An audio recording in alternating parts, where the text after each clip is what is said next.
पुण्यातील बहुतेक धरणं 100% भरली आहेत। सततच्या पावसानं धरण क्षेत्रामध्ये पाण्याची आवक कायम आहे। पांचेत बरसगाव 100% तर टेमघर धरण 96% भरले आहे। पहिल्याच दमदार पावसानंतर नांदेडचा सहस्रकुंड धबधबा प्रवाहित झाला। त्यामुळे धबधबा पाहण्यासाठी पर्यटकांची मोठी गर्दी होते। पैनगंगा नदीवर असलेल्या धबधब्याचं जवळपास 100 फुटावरून पाणी खाली कोसळत असतं।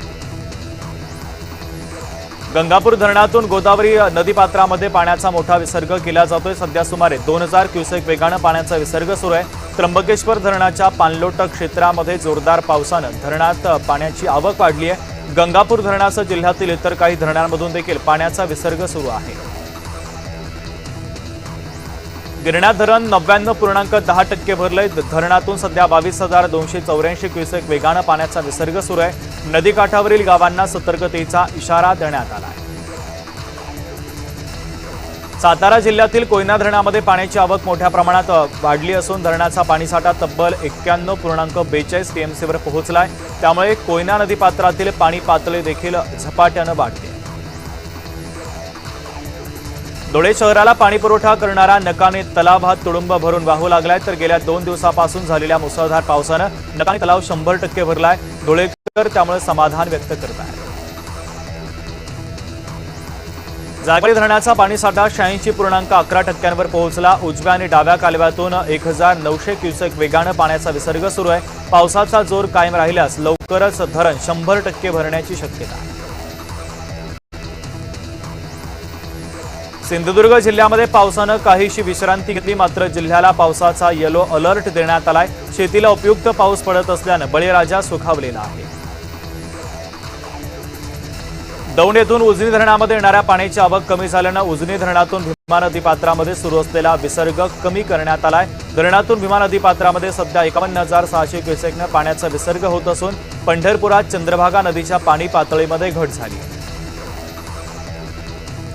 पालघरच्या दाभोसा धबधब्यावर रेलिंग तुटून 2 पर्यटक दरीमध्ये कोसळले। उपस्थित पर्यटक आणि वन विभागाच्या कर्मचाऱ्यांनी तातडीनं बचाव कार्य राबवत दोघांचे प्राण वाचवले।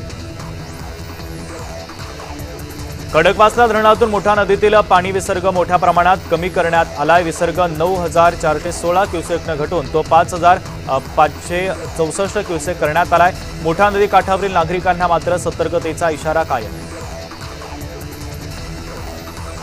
पुणे जिल्ह्यातील ब्रिटिशकालीन भाटघर धरण तुडुंब भरलंय। धरणाचे स्वयंचलित दरवाजे उघडण्यात आले, तर 45 स्वयंचलित दरवाजांच्या माध्यमातून आता 3000 क्युसेक वेगानं नीरा नदीपात्रामध्ये पाण्याचा विसर्ग सुरू आहे।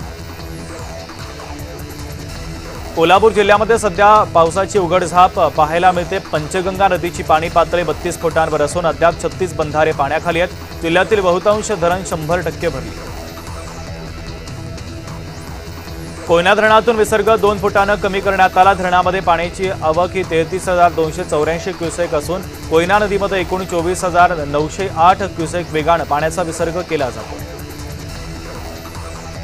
ताम्हिणी घाटामध्ये विक्रमी पावसाची नोंद झाली। जून जुलैमध्ये घाटात 9,000 पेक्षा अधिक मिलीमीटर पावसाची नोंद झाली, तर महाबळेश्वरमध्ये सुमारे 5,500 मिलीमीटर तर लोणावळ्यामध्ये 4,800 मिलीमीटर पावसाची नोंद झाली आहे। मुंबईला पाणीपुरवठा करणाऱ्या 7 धरणांमध्ये 89.8% पाणीसाठा आहे। गतवर्षीच्या तुलनेमध्ये अधिक पाणीसाठ्याची नोंद झाली असून पाण्याची चिंता दूर झाली आहे।